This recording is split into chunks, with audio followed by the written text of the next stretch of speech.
کیا آپ بہت زیادہ سوچتے ہیں؟ تو آپ کو یہ کتاب ضرور سننی چاہیے۔ ہم آپ کو اس ویڈیو میں جتنا ممکن ہو سکے رائٹر کا نظریہ بتائیں گے، اس لیے ویڈیو کو آخر تک دیکھیں۔ یقیناً آپ بہت کچھ سیکھیں گے۔ یہ کتاب ہمارے فیصلہ لینے کی طاقت کو بڑھاتی ہے۔ کبھی کبھی ہم بہت تیز سوچتے ہیں اور کبھی کبھی ہماری سوچ آہستہ ہو جاتی ہے۔ اس میں رائٹر نے ہمارے سوچنے کے 2 طریقے بیان کیے ہیں۔ ہمارا دماغ انہی 2 طریقوں پر کام کرتا ہے۔ انہیں ہم نظام بھی کہہ سکتے ہیں۔ ہمارا دماغ انہی 2 نظاموں کے سہارے سوچتا ہے اور فیصلہ لے پاتا ہے۔ پہلے نظام میں ہم تیز سوچتے ہیں جب ہم کسی گزرے واقعے کا ذکر کرتے ہیں۔ اس کے برعکس دوسرے نظام میں ہم مسئلے کا حل سوچتے ہیں اور دھیان دے سکتے ہیں۔ اس نظام میں ہم آہستہ سوچتے ہیں اور اس پر دھیان دینے کی ضرورت پڑتی ہے۔ اس کو اس مثال سے سمجھنے کی کوشش کریں کہ جب ہم پہلے نظام کا استعمال کرتے ہیں تو وہ جلدی کے فیصلوں میں ہوتا ہے۔ جیسے آپ روڈ کراس کر رہے ہوتے ہیں تو سامنے سے آتی گاڑی کو دیکھ کر آپ جلدی بچنے کی کوشش کرتے ہیں، نہ کہ وہاں بیٹھ کے سوچنے لگتے ہیں کہ گاڑی کتنی سپیڈ سے آ رہی ہے۔ آپ کا جلدی فیصلہ لینا پہلے نظام کی وجہ سے ہوتا ہے۔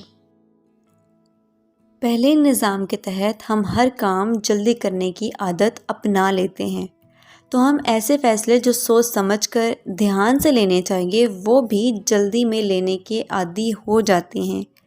اس سے ہماری زندگی پر بھی خاصا اثر پڑتا ہے۔ جب ہم جلدی سوچ کر فیصلے لیتے ہیں تو ہمیں وقت کے ساتھ ریئلائز ہوتا ہے کہ وہ فیصلہ ہمارے لیے ٹھیک نہیں تھا۔ جبکہ نظام 2 میں آپ ہر چیز کے بارے میں تفصیل سے سوچتے ہیں اور سوالات بھی کرتے ہیں۔ زیادہ سوچتے رہنا بھی ہمارے دماغ کے لیے ٹھیک نہیں ہے۔ رائٹر آپ کو ان دونوں نظاموں کو ہینڈل کرنا بھی سکھاتا ہے۔ جب ہم نظام 2 کا استعمال کرتے ہیں تو بہت زیادہ سوچتے رہتے ہیں، چھوٹی چھوٹی باتوں کو لے کر اوور تھنکنگ کا شکار ہو جاتے ہیں۔ تو ہمیں یہ جاننے کی ضرورت ہے کہ ایک دن میں ہمارے دماغ کو 20% انرجی چاہیے ہوتی ہے، اور جب ہم اوور تھنکنگ کرتے ہیں تو ہمارے ساری انرجی دماغ کے سوچنے میں لگ جاتی ہے۔ اس لیے ہم ڈپریشن کا شکار ہو کر سست ہو جاتے ہیں۔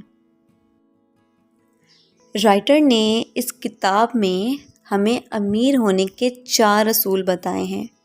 رائٹر نے بتایا ہے کہ پیسہ ہمیں حقیقی خوشی دیتا ہے یا نہیں، یعنی کیا ہم پیسے کو لے کر جو سوچ رکھتے ہیں وہ درست ہے یا نہیں۔ رائٹر نے اپنی زندگی میں پیسے اور خوشی پر تحقیق کی تھی۔